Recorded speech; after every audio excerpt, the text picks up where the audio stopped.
Few birds can capture the imagination the way that bluebirds do.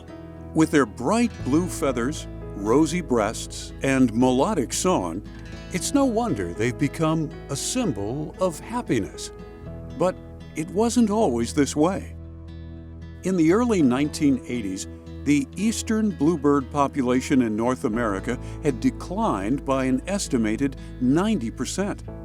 This was because of habitat loss and competition from invasive species. Alarmed by this huge loss, bird lovers everywhere began looking for ways to provide safe nesting spaces for the remaining bluebird population.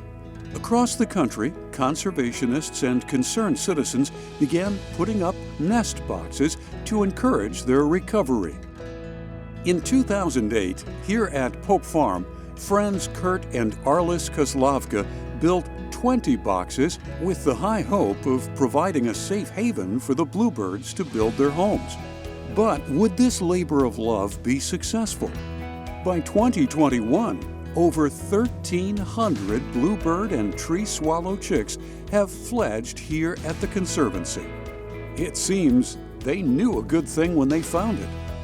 Pope Farm provides the ideal habitat with its restored prairies full of insects and fruit for food, the cover and security of its oak trees bordering open fields, and the shelter of the nest boxes themselves. Monitoring the nest boxes and the bird families in them takes knowledge, dedication, and patience.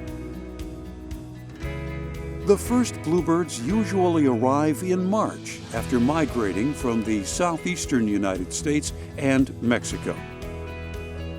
A pair will choose a tree cavity or nest box for raising their chicks, and then the female will spend about 10 days carefully building a nest inside it, lining it with soft grass.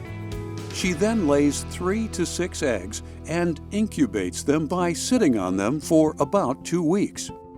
Like most infants, bluebird chicks are helpless at birth and require careful tending by their parents.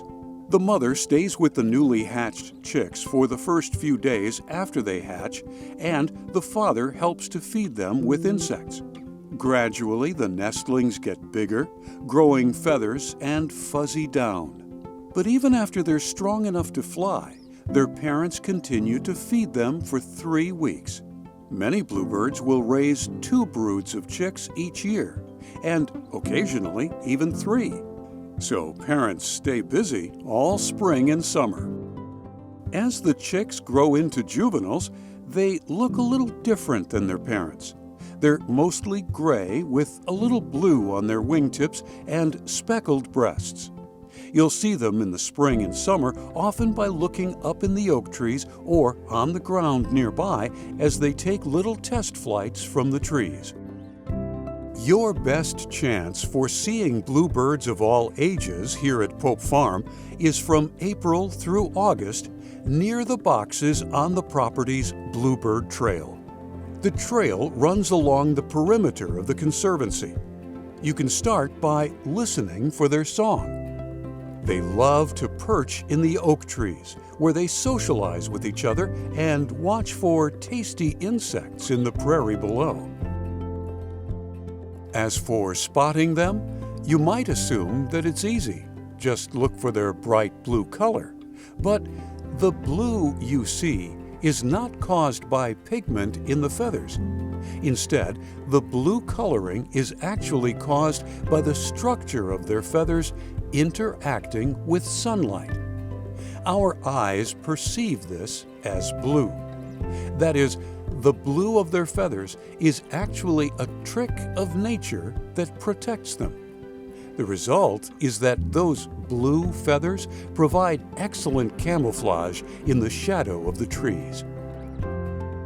Today, Pope Farm offers the ideal home for bluebirds. Thanks to the efforts of the friends, visitors like you have a wonderful opportunity to get a good look at these beautiful creatures living in their human-made homes. They are truly a conservation success, a story with a happy ending.